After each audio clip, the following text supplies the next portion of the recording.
Kendaraan khususnya mobil biasanya akan melakukan serangkaian uji coba untuk menghindari kesalahan yang merugikan konsumen. Salah satunya adalah uji tabrak. Adapun uji tabrak sendiri dilakukan untuk mengetahui seberapa parah dampak yang diterima oleh penumpang di dalam mobil saat terjadinya benturan. Dari situ biasanya akan bisa dilihat seberapa aman dan seberapa layak sebuah mobil untuk bisa dijual ke pasaran. Namun, tahukah Anda kalau uji tabrak tidak hanya berlaku untuk mobil saja? Beberapa kendaraan seperti motor, bus, kereta, bahkan pesawat pun mengikuti serangkaian uji tabrak. Lantas, seperti apa pengujiannya? Berikut Infonesia akan merangkum deretan uji tabrak kendaraan.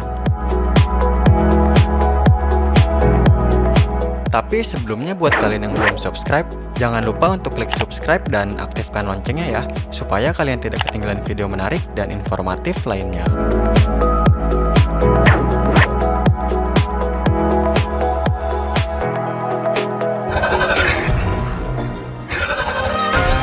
Uji tabrak motor. Nyaris sama seperti uji tabrak yang diperlakukan pada mobil, output yang diharapkan adalah hasil kelayakan apakah motor cukup aman atau tidak untuk dipasarkan. Umumnya uji tabrak yang dilakukan pada motor relatif sama dengan uji tabrak yang dialamatkan kepada mobil, namun dengan kecepatan yang berbeda. Seperti pengujian tabrak yang dilakukan kepada motor dengan kecepatan 50 km per jam.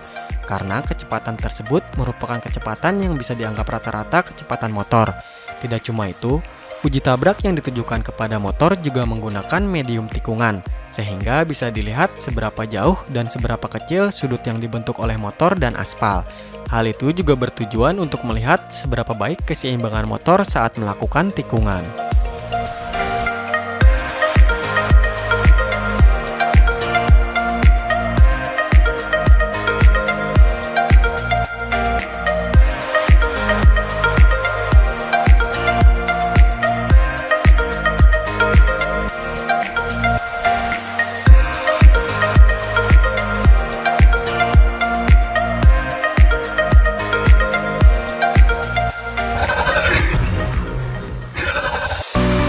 Uji tabrak bus.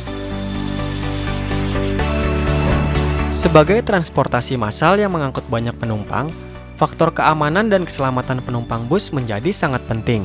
Oleh karena itu, uji tabrak bus diperlukan untuk menilai bagaimana dampak yang terjadi pada penumpang ketika terjadi kecelakaan.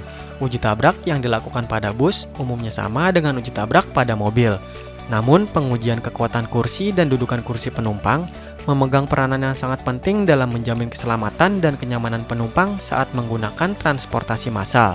Di Indonesia sendiri, Karoseri Laksana sudah menerapkan standar untuk menguji kekuatan dari kursi dan dudukan kursi untuk kendaraan penumpang.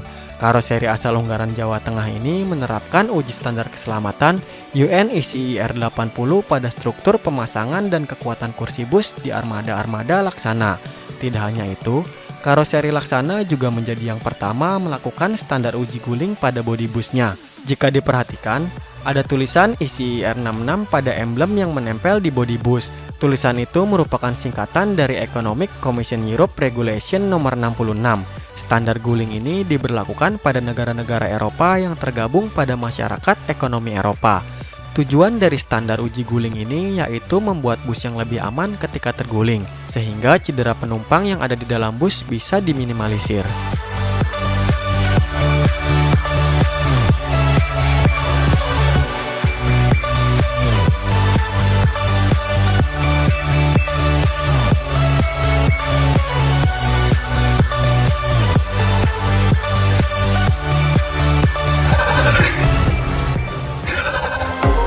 Uji tabrak truk.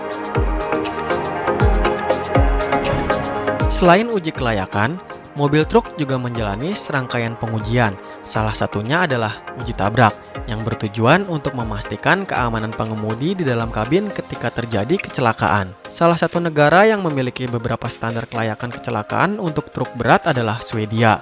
Negara pembuat merek truk terkenal seperti Volvo dan Scania itu melakukan uji tabrak ekstensif pada kabin truk mereka.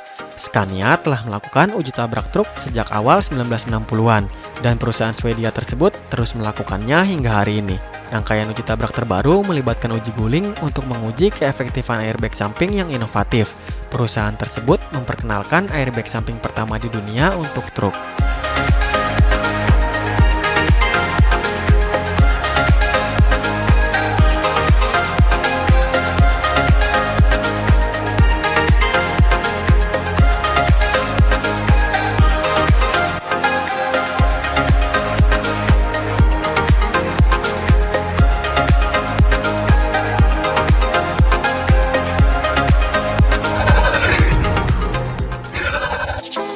Uji tabrak kereta.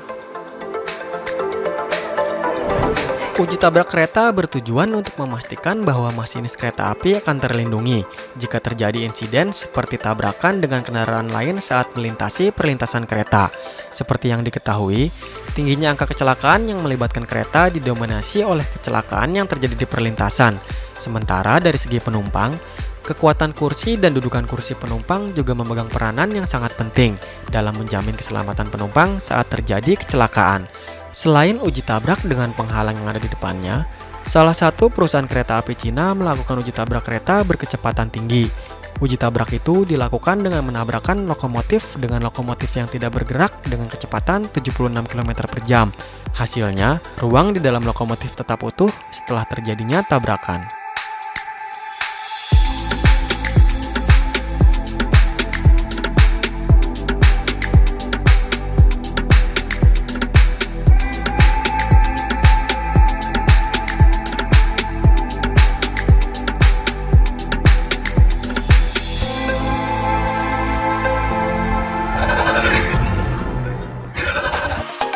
Uji tabrak pesawat. Discovery Channel melalui beberapa ilmuwannya melakukan uji coba kecelakaan pesawat pada tahun 2012 lalu yang berlokasi di Meksiko. Tujuan utama dari uji coba kecelakaan pesawat ini adalah untuk menentukan bagian teraman dalam kabin pesawat saat terjadinya kecelakaan pesawat, atau dalam hal ini saat jatuhnya pesawat. Pesawat Boeing 727 tersebut mengangkut beberapa pilot terlatih beserta damis atau boneka uji sebagai para penumpang di dalam kabin. Pesawat itu kemudian diarahkan oleh seorang pilot menuju padang gurun untuk nantinya dijatuhkan dengan sengaja. Setelah mencapai ketinggian sekitar 2.500 kaki, para pilot yang menerbangkan pesawat ini kemudian melompat keluar dari pesawat dengan menggunakan parasut. Pesawat yang hanya berisikan boneka uji itu kemudian diarahkan dengan remote control dari pesawat Cessna di sekitarnya untuk kemudian jatuh dan mengalami tabrakan di padang pasir. Kesimpulannya, dalam kasus seperti ini, penumpang di bagian depan pesawat adalah orang yang paling beresiko mengalami kecelakaan. Penumpang yang duduk lebih dekat dengan sayap pesawat akan mengalami cedera serius tetapi bisa selamat. Boneka uji di dekat bagian ekor sebagian besar masih utuh. Namun dalam kecelakaan lain seperti saat ekor menyentuh tanah terlebih dahulu, mungkin akan terjadi hal sebaliknya.